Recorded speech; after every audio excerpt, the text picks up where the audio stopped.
Hello শিক্ষার্থী বন্ধুরা, কেমন আছো সবাই? আশা করি সবাই ভালো আছো। অনেকদিন পর আরেকটি ক্লাস রেকর্ড করতেছি। আসলে চেষ্টা করি যে প্রতিদিনই ক্লাস তৈরি করার, কিন্তু আসলে হয়ে ওঠে না। একটা ক্লাস রেডি করতে আসলে অনেক সময় লাগে। তাহলে আজকে আমি ত্রিকোণমিতির আরেকটি ক্লাস নিয়ে হাজির হয়েছি তোমাদের সামনে। আশা করি সবাই বুঝতে পারবে এবং সবাই উপকৃত হবে। ক্লাসটি আমি শেয়ার করতেছি।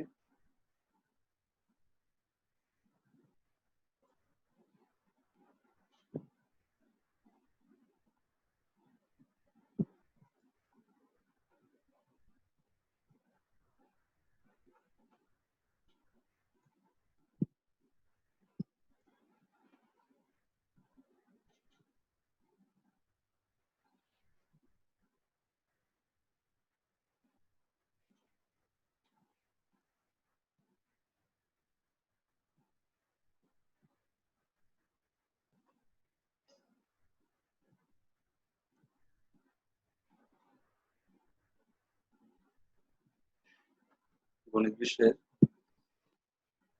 নবম দশম শ্রেণীর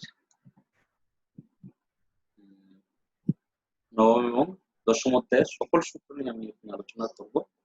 আশা করি সবাই বুঝতে পারবে।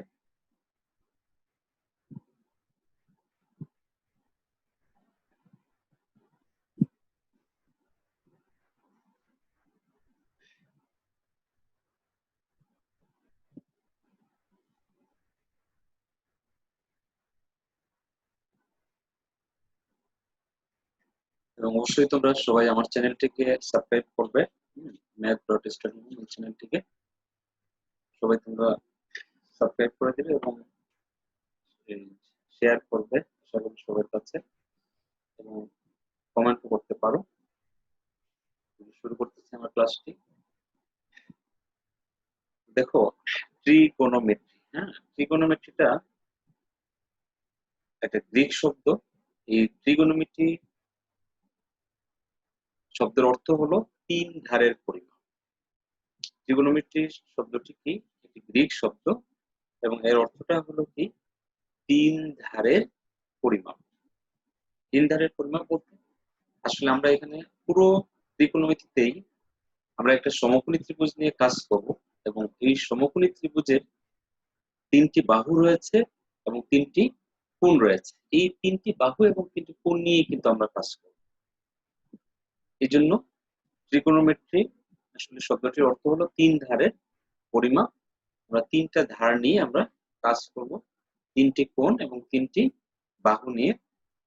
তাহলে এই দুটি অধ্যায়ের নবম এবং দশম অধ্যায় এই অঙ্কগুলো করতে হলে আমাদের অবশ্যই কিছু সূত্র আছে, এই সূত্রগুলো জানতে হবে। এই সূত্রগুলো সম্পর্কে এখন বিশদভাবে আলোচনা করব। দেখো, এখানে একটা সমকোণী ত্রিভুজ, এটা কি একটি সমকোণী ত্রিভুজ। এই সমকোণী ত্রিভুজের তিনটি বাহু আমরা দেখতে পাচ্ছি। তিনটি বাহুর কি নাম এবং এখানে তিনটি কোণের কি নাম, এগুলো অবশ্যই আগে জানতে হবে। ত্রিভুজটি অবশ্যই কোন ধরনের ত্রিভুজ? এটা হলো একটি সমকোণী ত্রিভুজ। এটা কি ধরনের ত্রিভুজ? একটি সমকোণী ত্রিভুজ। কেন সমকোণী ত্রিভুজ? কারণ এখানে একটি কোণ কত ডিগ্রি? 90 ডিগ্রি। যে ত্রিভুজে একটি কোণ 90 ডিগ্রি বা এক সমকোণ, তাকে বলা হয় সমকোণী ত্রিভুজ। এই সমকোণী ত্রিভুজের অতিভুজ কোনটি হবে? এই সমকোণী ত্রিভুজের অতিভুজ কোনটি হবে? অতিভুজ আসলে কোনটা হয় আমরা কি জানি? সমকোণের বিপরীত বাহুটাকে অতিভুজ বলা হয়। সমকোণী ত্রিভুজে যে সমকোণটি রয়েছে সেই সমকোণের বিপরীত বাহুকে বলা হয় অতিভুজ। তাহলে এখানে অতিভুজ হলো কোনটি? অতিভুজ হলো তোমার এসি বাহু। আমি আবারও বলতেছি, কিভাবে এটি অতিভুজ হলো? যেহেতু তোমার এবিসি এবিসি ত্রিভুজের বি কোণটি সমকোণ, এই সমকোণের বিপরীত দিকের যে বাহুটি রয়েছে, এই বিপরীত দিকের বাহুটি হবে এই অতিভুজ। তারপরে এখানে দুইটি সূক্ষ্মকোণ রয়েছে, একটি হলো সমকোণ, আর বাকি যে দুইটি কোণ রয়েছে এই দুইটি কোণ হলো কিন্তু সূক্ষ্মকোণ।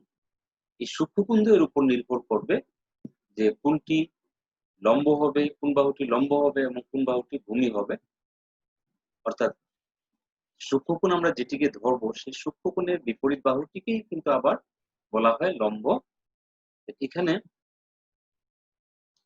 দেখো ত্রিকোণটাকে দিয়েছি থিটা কোণ, আবার এ কোণটিকে আমি আলফা দ্বারা প্রকাশ করেছি। এখন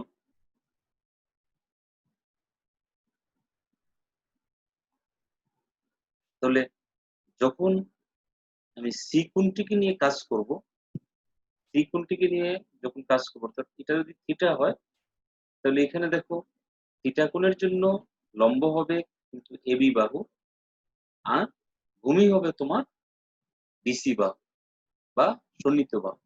অর্থাৎ সূক্ষ্মকোণ সৃষ্টিকারী যে রেখাংশটি হবে সেই রেখাংশটিকে বলা হবে সন্নিহিত বাহু বা ভূমি। যদি এই কোণটি সৃষ্টি করে, এবং এই কোণটি কিভাবে তৈরি হবে, ধরো এখানে অতিভুজ আছে, এসি বাহুটি দেওয়া আছে, এবি বাহুটি দেওয়া আছে, বিসি বাহুটি যদি এখানে দেওয়া না থাকে তাহলে কিন্তু এই কোণটি তৈরি হবে না। তাহলে এখানে তোমার অতিভুজের সাথে যে সূক্ষ্মকোণ সৃষ্টিকারী যে রেখাংশটি সেই রেখাংশটি কিন্তু হবে কি ভূমি। আর থিটা কোণের বিপরীত দিকের যে বাহুটি এই বাহুটি হবে লম্ব। এটা কিন্তু থিটা কোণের জন্য। কিন্তু যদি আবার আমরা এই কোণটি নিয়ে আমরা কাজ করি, অর্থাৎ এই কোণটি নিয়ে, কিন্তু এখানে এই কোণটিকে আমি আলফা দ্বারা প্রকাশ করেছি, এগুলো গ্রিক বর্ণ। এই আলফা কোণের জন্য কিন্তু আবার লম্ব হবে বিসি বাহু। আমি আবারও বলতেছি আলফা কোণ অর্থাৎ এ কোণ, এই কোণের বিপরীত দিকের বাহুটি হলো এই যে বিসি বাহু। এই বিসি বাহুটি হবে আলফা কোণের জন্য কিন্তু লম্ব। আর আলফা কোণ সৃষ্টিকারী বা এ কোণ সৃষ্টিকারী রেখাংশ এটা হবে এবি বাহু। আমি আবার বলতেছি থিটা কোণের জন্য লম্ব হবে এবি বাহু, কারণ থিটা কোণের বিপরীত বাহু হচ্ছে এবি বাহু, এই জন্য এই বাহুটি হবে থিটা কোণের জন্য লম্ব, আর বিসি বাহুটি হবে ভূমি বা সন্নিহিত বাহু। আবার আলফা কোণের জন্য বিপরীত বাহু বা লম্ব হবে বিসি বাহু, আর ভূমি হবে এবি বাহু। তাহলে এখানে দেখো আমরা এবি বাহুটিকে লম্বও বলতে পারবো, ভূমিও বলতে পারবো, কিন্তু তা সূক্ষ্মকোণের উপর, যে দুইটি সূক্ষ্মকোণ রয়েছে তাদের উপর নির্ভর করবে। অর্থাৎ যখন তোমার এবি বাহুটি লম্ব হবে তখন নিচের দিকের বিসি বাহুটি হবে এই যে ভূমি। আবার এবি বাহুটি যখন ভূমি হবে তখন বিসি বাহুটি হবে লম্ব, এবং সেটা নির্ভর করবে কার উপর, এই যে থিটা কোণের উপর। থিটা কোণ অথবা এই যে আলফা কোণ, এই সূক্ষ্মকোণ দুটির উপর নির্ভর করবে আসলে কোনটি লম্ব হবে এবং কোনটি ভূমি হবে। আশা করি তোমরা মোটামুটি বুঝতে পেরেছো। এরপর আমরা আরেকটু বোঝার জন্য দেখো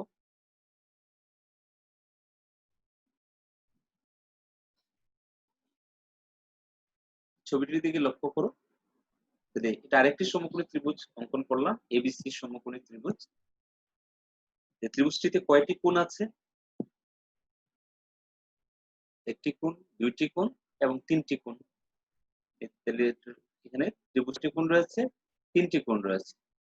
তারপরে কোণ ও ও কোণ সি, এই দুইটা কোণের তাহলে এখন কি নাম হবে? একটু আগে আমি তোমাদেরকে বলেছি যে এখানে দুইটি কোণ হলো সূক্ষ্মকোণ আর একটি কোণ হলো সমকোণ। তাহলে কোণ এ এবং কোণ সি এই দুইটি কি ধরনের কোণ? এই দুইটি কোণকে বলা হবে কি কোণ? সূক্ষ্মকোণ।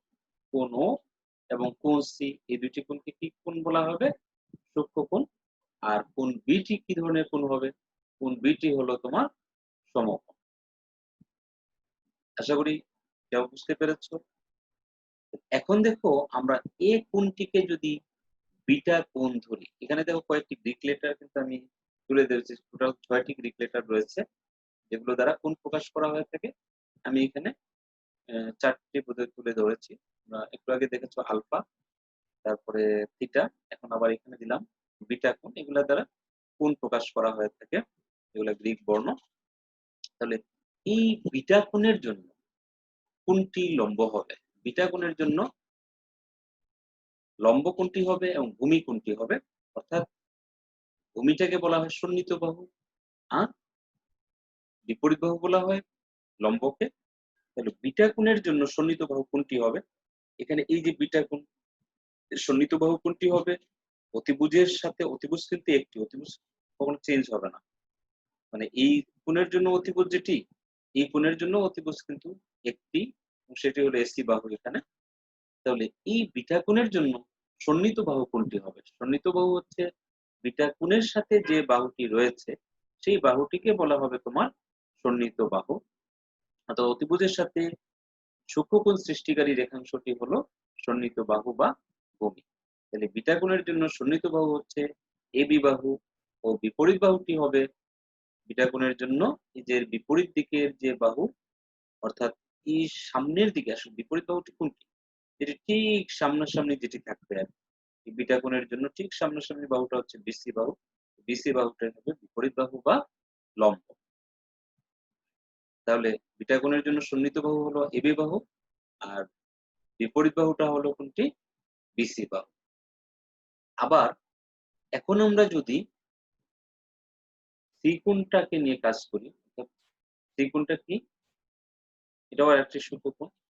এই ত্রিকোণের জন্য ত্রিকোণটাকে কি ধরেছি? গামা। এই প্রতীকটাকে বা বর্ণটাকে বলা হয় গামা। গামা কোণের জন্য তাহলে সন্নিহিত বাহু কোনটি হবে? আর বিপরীত বাহু কোনটি হবে? গামা কোণের জন্য সন্নিহিত বাহু হবে এই যে গামা কোণ সৃষ্টিকারী রেখাংশ, অর্থাৎ বিসি বাহুটি হবে তোমার এই সন্নিহিত বাহু। আর গামা কোণের দিকের বিপরীত বাহু, অর্থাৎ ঠিক সামনাসামনি বাহুটি কোনটি? এবি বাহু। গামা কোণের জন্য আবার লম্ব হবে এবি বাহু, আর ভূমি হবে বিসি বাহু। তাহলে এখানে দেখো গামা কোণের জন্য সন্নিহিত বাহুটা হচ্ছে কোণ বাহু, বিসি বাহু, এবং বিপরীত বাহুটি হচ্ছে কোনটি? এবি বাহু। আশা করি তোমরা আগের যে আলোচনা করেছি সেটা বুঝেছো, এবং সেটা যদি বুঝে থাকে এখানে আবার বিস্তারিত আলোচনা করলাম, এটা বুঝতে পেরেছো। এই সম্মুখ মানে ত্রিকোণমিতিতে নবম এবং দশম অধ্যায়ে কিন্তু আসলে মূল বিষয়টি কিন্তু হচ্ছে এটি। যদি তোমরা এখানে এই সমকোণ এগুলা যদি না কোনটি এগুলা না বুঝতে পারো, সূক্ষ্মকোণ কোনটি এগুলা না বুঝতে পারো, এবং কোনটি অতিভুজ আর কোনটি বিপরীত বাহু সন্নিহিত বাহু, অর্থাৎ লম্বভূমি, এগুলো যদি না বুঝতে পারো তাহলে কিন্তু তোমরা ত্রিকোণমিতিক যে অঙ্ক রয়েছে এগুলা কিন্তু করতে পারবে না।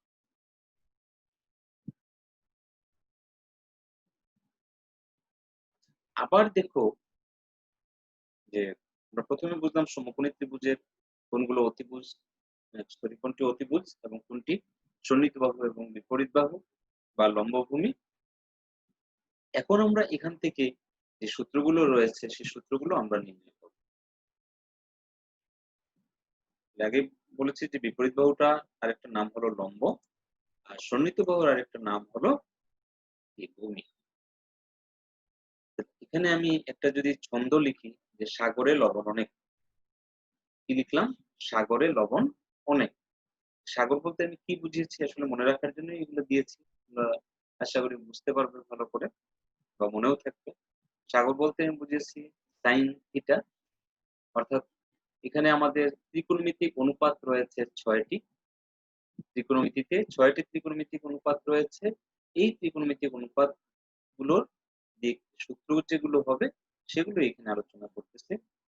সাগরে লবণ অনেক মনে রাখার জন্য লিখলাম সাগরে বলতে সাইন থিটা, লবণ বলতে লম্ব যে বিপরীত বাহু যেটি রয়েছে, আর অনেক বলতে এখানে তোমাদের মনে রাখার জন্য হলো অতিভুজ। তাহলে সাইন থিটা সমান কি হবে? সাইন থিটা সমান সহজে মনে রাখতে পারবে, সাইন থিটা সমান লম্ব বাই অতিভুজ। সাইন থিটা সমান কি? লম্ব বাই অতিভুজ। তারপর আরেকটি ছন্দ মুখস্থ করে নেবে, কবরে ভয়তী। কবরে ভয়তী, কবর মানে আমি কি লিখেছি? কস থিটা, ভয় মানে ভূমি, আর অতি মানে কি? অতিভুজ। তাহলে দেখো কস থিটার সমান কি হবে? ভূমি বাই অতিভুজ। কস থিটার সমান হবে ভূমি বাই অতিভুজ।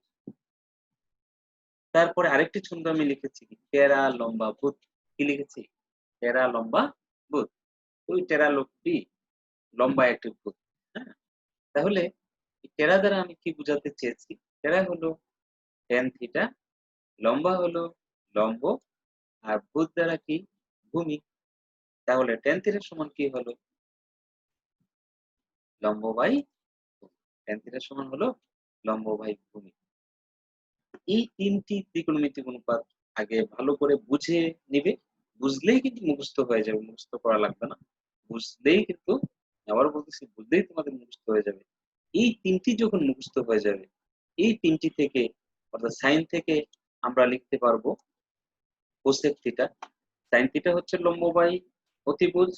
তাহলে কোসেক থিটা হবে কিন্তু এটাকে বিপরীতকরণ করলে যেটি পাবো, তো কোসেক থিটা পাবো অতিভুজ বাই লম্ব। অতিভুজ বাই লম্ব। এখানে যে লম্ব বাই অতিভুজ আছে এটাকে আমরা বিপরীতকরণ করলে পাবো অতিভুজ বাই লম্ব। আবার cos থিটা থেকে পাবো আমরা sec থিটা।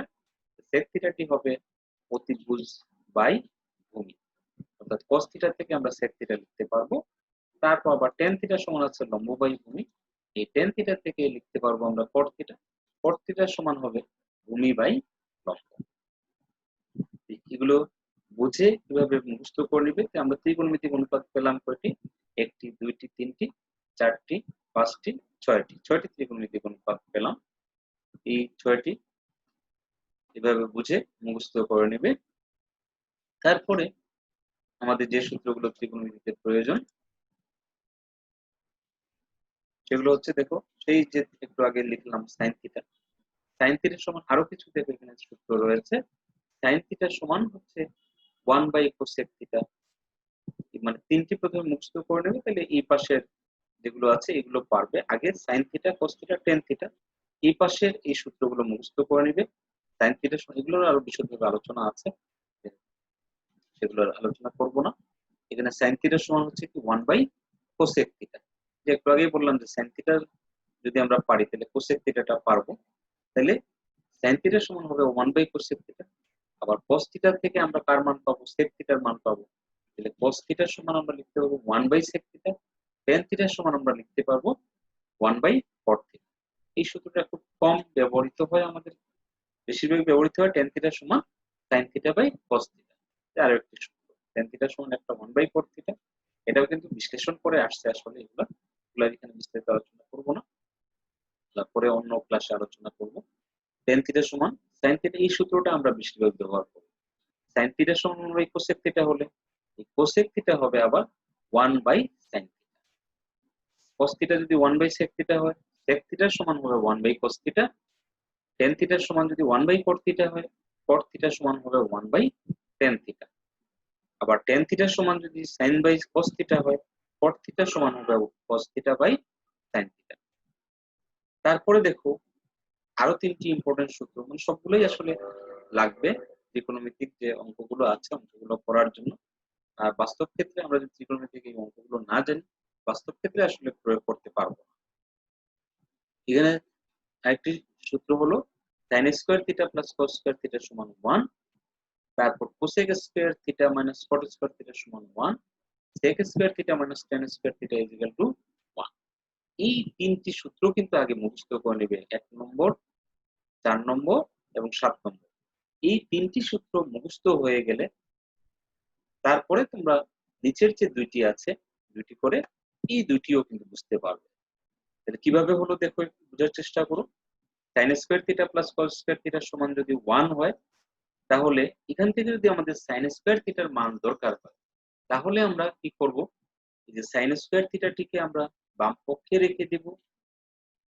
তারপরে সমান চিহ্নের ডান পক্ষে কিন্তু 1 আছে, 1 ই থাকলো। আর cos স্কয়ার থিটা ঠিক বাম পক্ষে আছে কি প্লাস আকারে, ডান পক্ষে গিয়ে সেটি হয়ে যাবে কি মাইনাস হয়ে যাবে। আমরা জানি যে এক পক্ষে প্লাস থাকে, অন্য পক্ষে গিয়ে সেটি মাইনাস হয়। এক পক্ষে যদি মাইনাস থাকে, অপর পক্ষে গিয়ে সেটি প্লাস হয়। তাহলে cos স্কয়ার থিটাটি বাম পক্ষে আছে প্লাস আকারে, ডান পক্ষে গিয়ে সেটি হয়ে যাবে মাইনাস। আবার এই লাইন থেকেই কিন্তু আরো একটি হবে, যদি আমাদের cos স্কয়ার থিটার মান দরকার হয়, ১ নম্বর থেকেই কিন্তু আবার মানে ২ নম্বর আবার 1 নম্বর থেকেই কিন্তু 3 নম্বর সূত্রটি আসছে এখানে। কিভাবে লিখেছি দেখো, cos স্কয়ার থিটার যদি সূত্র দরকার হয় তাহলে আমরা cos স্কয়ার থিটাটি বাম পক্ষে রাখবো, সমান চিহ্নের ডান পক্ষে 1 আছে 1 থাকলো, আর sin স্কয়ার থিটাটি বাম পক্ষে আছে প্লাস আকারে, ডান পক্ষে গিয়ে সেটি হয়ে যাবে মাইনাস আকারে। তাহলে আমরা একটি সূত্র থেকে আরো দুটি আমরা সূত্র পেলাম, same to same. cosec square theta minus cot square theta is equal to 1। তাহলে cosec স্কয়ার থিটার থেকে আমরা আরো দুইটি আমরা সূত্র এখানে পাবো। কিভাবে পাবো দেখো, যে cosec স্কয়ার থিটার সূত্র দরকার হয় তাহলে cosec স্কয়ার থিটাটি আমরা বাম পক্ষে রাখবো, আর বাকি অংশটি দেখো 1 আছে ডান পক্ষেই আছে, আর বাম পক্ষে এখানে cot স্কয়ার থিটাটি হলো মাইনাস আকারে দেওয়া আছে, তাহলে ডান পক্ষে এটি গেলে কি হয়ে যাবে, প্লাস হয়ে যাবে। তাহলে cosec স্কয়ার থিটা সমান আমরা পেলাম কি 1 প্লাস cot স্কয়ার থিটা। এখন cot স্কয়ার থিটা সমান যদি বলি এটা সমান কি হবে, তাহলে এখানে দেখো একটু মাইনাসের কারণে এটা একটু অন্যরকম লিখেছি। কিভাবে লিখেছি, যে প্রথমে আমি 4 নম্বর থেকে 6 নম্বর যে সূত্রটি cosec স্কয়ার থিটা বাম পক্ষে আছে, আমি বাম পক্ষেই রেখে দিয়েছি। তারপরে প্লাস 1টি ডান পক্ষে ছিল, এই প্লাস 1টি আমি কি করেছি বাম পক্ষে নিয়ে এসেছি। বাম পক্ষে আনলে এখানে প্লাস ছিল, এটি হয়ে গেছে কি মাইনাস। ডান পক্ষে কিন্তু 1টি ছিল প্লাস আকারে, বাম পক্ষে এসে এটি হয়ে গেছে মাইনাস। তারপরে বাম পক্ষে cot স্কয়ার থিটাটি ছিল কি মাইনাস আকারে, ডান পক্ষে গিয়ে সেটি হয়ে গেছে কি প্লাস আকারে। আশা করি বুঝতে পেরেছো। এভাবে অনুরূপভাবে এটার মতোই এটা, যে 7 নম্বর সূত্রটি sec square theta minus tan square theta is equal to 1। sec square theta যদি সূত্র দরকার হয় তাহলে sec স্কয়ার থিটাটিকে বাম পক্ষে রেখে দিব, আর ডান পক্ষে এখানে 1 আছে 1 রেখে দিলাম। বাম পক্ষে tan স্কয়ার থিটাটি মাইনাস আকারে আছে, ডান পক্ষে গিয়ে সেটি হয়ে গেল কি প্লাস আকারে। অর্থাৎ বাম পক্ষে tan স্কয়ার থিটাটি ছিল মাইনাস চিহ্ন, ডান পক্ষে গিয়ে তার চিহ্নটি চেঞ্জ হয়ে যাবে কি প্লাস। আবার 7 নং থেকে 9 নম্বর সূত্রটি, যদি আমাদের tan স্কয়ার থিটার মান দরকার হয় আমরা tan স্কয়ার থিটাটিকে দেখো ডান পক্ষে নিয়ে নিচ্ছি। কেন?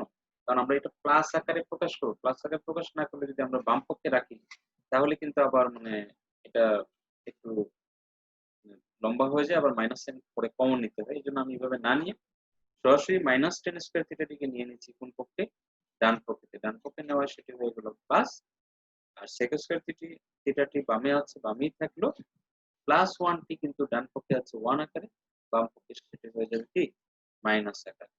আশা করি এই সূত্রগুলো তোমরা বুঝতে পেরেছো। একটু ভালো করে কয়েকবার লিখবে, লিখলেই দেখবে যে সেটি মুখস্থ হয়ে যাবে। এরপরে আমাদের যে সূত্রগুলি প্রয়োজন সেটি হলো, আসলে সময় সাপেক্ষের কারণে আমি সূত্রগুলোকে সব একসাথে লিখে নিচ্ছি, এখানে অ্যানিমেশন দেওয়ার সময় পাইনি। তোমার আমরা প্রথমে কি করব, এখানে আরো ত্রিকোণমিতিক মান রয়েছে, এই যে 6টি ত্রিকোণমিতিক অনুপাত, এগুলোর আবার এক একটির 5টি করে কিন্তু এখানে মান রয়েছে। আমি এটাকে একটু সিস্টেম করে লিখেছি। কিভাবে লিখেছি দেখো, sin 0 ডিগ্রি সমান হলো 0 বললে কিন্তু কোনটা ভুল হয়ে যাবে। sin 0 ডিগ্রি সমান 0, sin 30 ডিগ্রি সমান হাফ, cos 45 ডিগ্রি সমান 1/√2, sin 60 ডিগ্রি সমান √3/2, sin 90 ডিগ্রি সমান 1। তাহলে এখানে সাইনের আমরা কয়টি মান পেলাম, এখানে কিন্তু 5টি মান পেলাম। sin 0 ডিগ্রি 0, sin 30 ডিগ্রি সমান 1/2, sin 45 ডিগ্রি সমান 1/√2, sin 60 ডিগ্রি সমান √3/2, sin 90 ডিগ্রি সমান 1। এখন এই মানগুলোকে যদি আমি উল্টো ভাবে নিচ থেকে উপরের দিকে লিখি তাহলে দেখো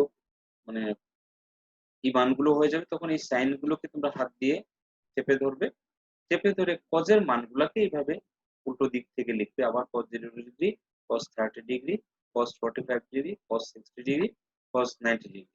তাহলে এখান থেকে পেয়ে গেলে আবার cos 0 ডিগ্রি সমান 1, cos 30 ডিগ্রি সমান √3/2, cos 45 ডিগ্রি সমান 1/√2, cos 60 ডিগ্রি সমান 1/2, cos 90 ডিগ্রি সমান। এই মানগুলো কিন্তু তোমাদের বুঝলে পরে আমি পরে দেখাচ্ছি, বুঝলে পরে তোমাদের এগুলো মুখস্থ হয়ে যাবে। আসলে মুখস্থ করার কোনো দরকার নেই, এমনিতে মুক্ত হয়ে যাবে। পরীক্ষার সময় এতটুকু তোমরা রাফ করে নিতে পারো। আচ্ছা, সেম টু সেম পরে দেখো tan 0 ডিগ্রি সমান 0, tan 30 ডিগ্রি সমান 1/√3, tan 45 ডিগ্রি সমান 1, tan 60 ডিগ্রি সমান √3, আর tan 90 ডিগ্রি সমান ইনফিনিটি বা অসংজ্ঞায়িত। তাহলে এই মানগুলো থেকেই কিন্তু আবার এই মানগুলা পাবে। এজন্য আমি এখানে দেখো উপরে লিখে দিয়েছি যে sin থিটার উপরে cosec থিটা। তাহলে sin থিটার মানগুলো থেকে আমরা cosec থিটার মান পাবো, cos থিটার মানগুলো থেকে আমরা sec থিটার মান পাবো, আর tan থিটার মানগুলো থেকে আমরা cot থিটার মান পাবো। আর এই বক্সটা করার একটা কারণ হলো, এটা আমি পরে বলতেছি, যে sin থিটার যে মানগুলো আছে, sin থিটার যে মানগুলো আছে এগুলো থেকে আমরা যে cosec থিটার মানগুলো সবগুলা পাবো। কিভাবে? sin থিটা সমান 0, cosec থিটা সমান cosec 0 ডিগ্রি সমান হবে ইনফিনিটি বা অসংজ্ঞায়িত। এটা কেন হলো? আচ্ছা, বলে ফেলি এখানে।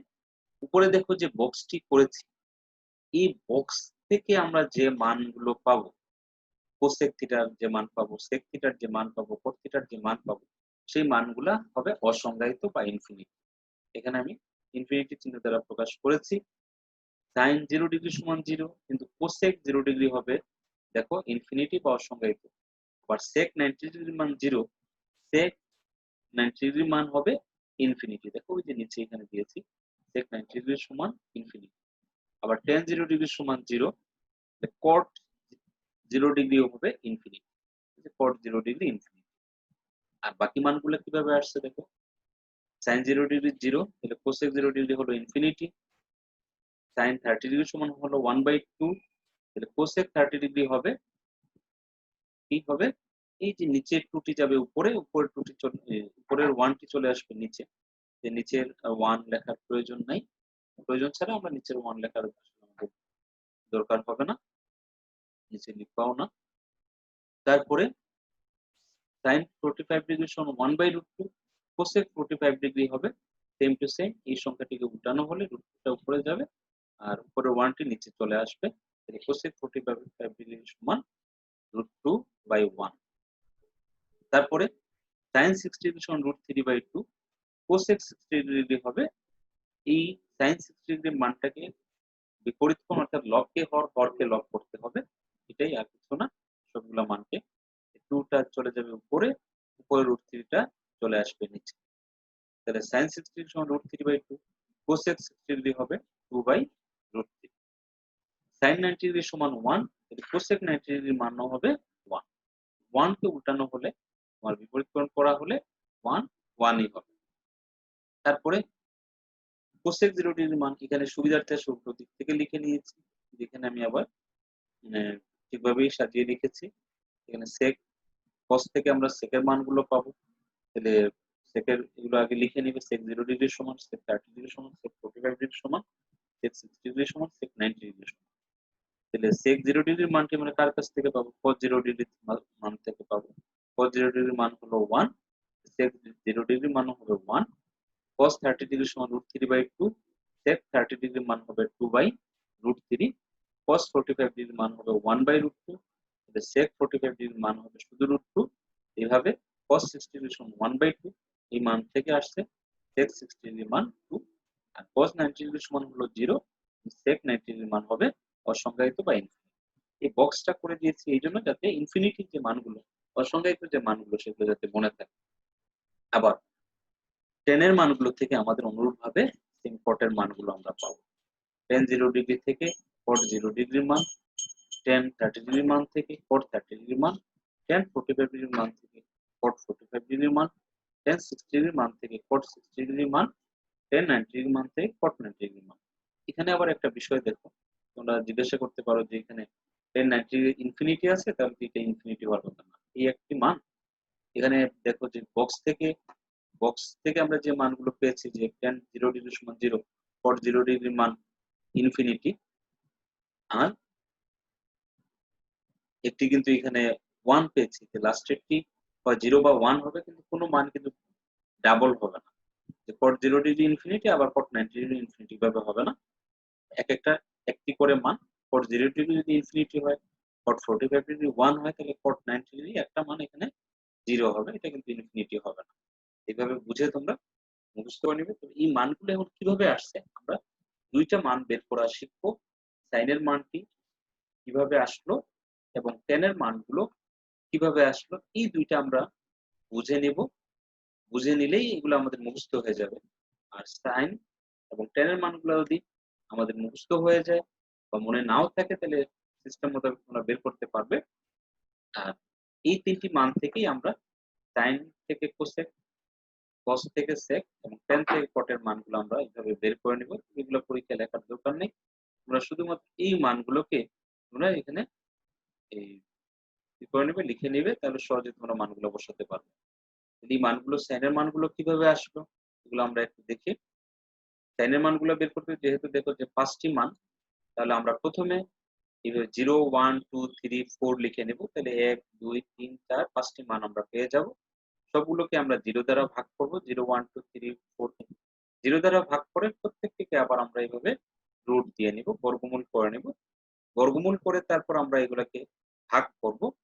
ভাগ করে যে মান আসবে সেটি হবে সাইন, এটা হলো সাইন 0 ডিগ্রির মান, এটা সাইন 30 ডিগ্রির মান, এটা সাইন 45 ডিগ্রির মান, এটা হলো সাইন 60 ডিগ্রির মান, এটা হলো সাইন 90 ডিগ্রির মান। 0 ডিগ্রি, 30 ডিগ্রি, 45 ডিগ্রি, 60 ডিগ্রি এবং এটা হলো 90 ডিগ্রি। তো এটা কিভাবে আসলে একটু দেখো তোমরা। রুট 0 কে যদি আমরা 4 দ্বারা ভাগ করি তাহলে কত হবে, ভাগফলটা 0 হবে। 0 কে যা দ্বারাই আমরা ভাগ করি না কেন ভাগফলটা 0 আসবে। আবার এখানে দেখো √1/√4, তাহলে এখানে তো কোনো ভাগ যায় না, ভাগ না যাওয়ায় আমি এখানে আলাদা করে নিয়েছি এটাকে, যে √1 এবং √4। তারপর এই অংশটাতে দেখো ভাগ যায়, ভাগ গেলে কি হয়, এখানে আমরা কিন্তু ভাগ করতে পারি 2 এবং 4 কে কত দ্বারা ভাগ করতে পারি, 2 দ্বারা ভাগ করতে পারি। 2 দ্বারা ভাগ করলে দেখো মানে 2 দ্বারা যদি আমরা 2 কে ভাগ করি তাহলে 2 একে এখানে 2, আর 4 কে ভাগ করলে 2 দুগুণা 4। আবার রুটটাকেও একসাথে ভাগ করে আলাদা করে নিয়েছি। √1 সমান হচ্ছে 1, √2 টার মান কিন্তু √2 টাই থাকবে, মানে আমরা দশমিক আকারে নিলাম না। এখানে দেখো আলাদা করে নিচ্ছি √3/√4, আর এখানে 4 কে যদি 4 দ্বারা ভাগ করি তাহলে কত হবে, 1 হবে, অর্থাৎ 1 পাবো আমরা। 4 কে 4 দ্বারা ভাগ করলে √4 আর এটা হবে √1। 4 কে 4 দ্বারা ভাগ করলে আমরা পাবো 1, আর রুট এটা থাকলো। পরে √0 ডিগ্রির মান হলো 0, √1 এর মান হলো 1, √4 এর মান হলো 2, আবার √1 সমান 1, √2, √3 থাকবে, √3 থাকবে, কারণ যদি আমরা ভেঙে লিখি তাহলে 1.7205 এটা চলে আসে, কারণ দশমিকের মান লিখবো না। √4 মানে হচ্ছে 2, √1 সমান হচ্ছে 1। এই যে √4 সমান 2 এগুলা কিভাবে আসলো, এগুলা ক্লাস 7 এর বইতে দেওয়া আছে, কিন্তু এগুলা অন্য ক্লাসে থেকে তোমরা সহজে মানে বুঝে নিবে। তাহলে tan থিটার মান আমরা পেয়েছি 0, 1, 2, 3, 4 এই 4টি সংখ্যা থেকে। tan থিটার মান আমরা একটু মানে মানে এখানে দেখো একটা অসংজ্ঞায়িত মান আছে। এজন্য আমরা 4টি মান আমরা বাইরে, 4টি মান আছে, তাহলে 4টি সংখ্যা মনে রাখতে হবে। সেটা হলো 0, 1, 3, 9। এই 0, 1, 3, 9 কে আমরা প্রত্যেকটাকে 3 দ্বারা ভাগ করব। ভাগ করে আমরা যে মানগুলো পাবো সেগুলোই হবে tan 0 ডিগ্রির মান, tan 30 ডিগ্রির মান, tan 45 ডিগ্রির মান, tan 60 ডিগ্রির মান, আর আরেকটি মান যেহেতু নাই সেটি কি হবে, অসংজ্ঞায়িত। আশা করি তোমরা বুঝতে পেরেছো। এরপর যদি না বুঝো অবশ্যই আমাকে কমেন্ট করেও জানাতে পারো। আমার এখানে মোবাইল নাম্বার দেওয়া আছে, যোগাযোগ করতে পারো তোমরা। এরপরে আমাদের আরো কিছু বিষয় লাগবে এই দশম অধ্যায়ের জন্য। এই বিষয়গুলো মনে রাখলে পুরো অঙ্ক তোমাদের যে সৃজনশীল অঙ্কগুলো আসবে, আশা করি পুরো অঙ্কই তোমরা পুরো অঙ্কেরই উত্তর দিতে পারবে। একটি সমকোণী ত্রিভুজে যদি 2টি বাহুর মান দেওয়া থাকে, আমি আবার বলি, একটি সমকোণী ত্রিভুজে যদি 2টি বাহুর মান দেওয়া থাকে, তখন আমরা পিথাগোরাসের সূত্রের সাহায্যে অপর যে বাহুটির মান দেওয়া থাকবে না তার মান কিন্তু আমরা নির্ণয় করতে পারবো। আমি আবার বলি, যদি একটা সমকোণী ত্রিভুজে 2টি বাহুর মান দেওয়া থাকে তাহলে পিথাগোরাসের সূত্রের সাহায্যে আমরা অপর যে বাহুটির মান দেওয়া থাকবে না সেটির মান বের করতে পারবো। এরপরে যদি কোণের মান, যেকোনো সূক্ষ্মকোণের মান বের করতে বলা হয়, তাহলে আমরা সাইন থিটা বা কস থিটা অথবা ট্যান থিটার সাহায্যে যে সূক্ষ্মকোণের মানটি বের করতে বলা হবে সেটি আমরা বের করতে পারবো। যদি এটা দুইটি বাহুর মান দেওয়া থাকে। এরপর দেখা গেল যে একটি সূক্ষ্মকোণের মান দেওয়া আছে 2 নম্বরে এবং একটি বাহুর মান দেওয়া আছে। আগে দেওয়া ছিল দুইটি বাহুর মান, এখন একটি সূক্ষ্মকোণের মান এবং একটি বাহুর মান দেওয়া আছে। তখন আমরা এই sin θ বা cos θ অথবা tan θ এর সাহায্যে অপর যেকোনো বাহুর মান আমরা নির্ণয় করতে পারবো। তাহলে এখানে কিন্তু এই সূত্র দুইটি যে এগুলো মনে রাখবে। এগুলো মনে রাখলেই যে কোন নিয়মে আমরা এই উত্তরগুলা বাহির করব, এই নিয়ম দুইটি মনে রাখলেই কিন্তু তোমরা সহজে সেই মানগুলো নির্ণয় করতে পারবে, অঙ্কের সমাধান করতে পারবে। কারণ আমরা সবসময় মনে রাখবো যদি দুইটি বাহুর মান দেওয়া থাকে তখন অপর বাহুর মান বের করতে বলা হলে পিথাগোরাস সূত্রের সাহায্যে বের করব। যদি তোমার সূক্ষ্মকোণের মান বের করতে বলে তাহলে sin θ অথবা cos θ tan θ এর সাহায্যে নির্ণয় করব। আর যদি একটি সূক্ষ্মকোণের মান এবং একটি বাহুর মান দেওয়া থাকে তাহলে শুধু sin θ অথবা cos θ অথবা tan θ এর সাহায্যে আমরা যেকোনো বাহুর মান নির্ণয় করতে পারবো। আশা করি সবাই বুঝতে পেরেছো। এরপরে যদি কোনো সমস্যা থাকে অবশ্যই আমার কমেন্ট বক্সে তোমরা কমেন্ট করতে পারো বা আমার মোবাইল নাম্বারে তোমরা যোগাযোগ করতে পারো। আর অবশ্যই তোমরা আবার পরিশেষে বলতেছি আমার চ্যানেলটিকে অবশ্যই সাবস্ক্রাইব করবে এবং এখানে একটি বেল বাটন আছে, বেল বাটনটিতে ক্লিক করে রাখবে। আর যদি শেয়ার করতে পারো। ধন্যবাদ সবাইকে। সবাই ভালো থাকবে, সুস্থ থাকবে। আগামীতে পরে অন্য ক্লাস নিয়ে আবার আমি তোমাদের সামনে আসবো, অন্য কোনো ক্লাস নিয়ে। এরপরে চেষ্টা করবো যে এই ত্রিকোণমিতির যে অন্য ক্লাস, অর্থাৎ ত্রিকোণমিতির যে তোমার কি বলবো অনুশীলনীর যে প্রশ্নগুলো আছে প্রত্যেকটা প্রশ্ন নিয়ে যে যতগুলো প্রশ্ন আছে সব গুরুত্বপূর্ণ প্রশ্ন সমূহের উত্তরগুলা তোমাদের করে দিব। সেগুলো যদি আবার করো তাহলে আশা করি তোমাদের প্রাইভেট পড়ারও দরকার হবে না। এখান থেকে তোমরা বুঝতে পারবে যে অনুশীলনের যতগুলো ধারাবাহিক অঙ্কগুলো আছে সব অঙ্কগুলাই আমি করে দিব। সেই আমার ভিডিওগুলো দেখলে আশা করি তোমরা সেই অঙ্কগুলা বুঝতে পারবে, প্রাইভেট পড়ার কোনো দরকার হবে না। পরিশেষে আবারও তোমাদেরকে ধন্যবাদ জানিয়ে ক্লাসটি শেষ করতেছি। আগামীতে ধারাবাহিকভাবে অনুশীলনীর যে প্রশ্নগুলো আছে সেগুলোর উত্তরগুলো দিব।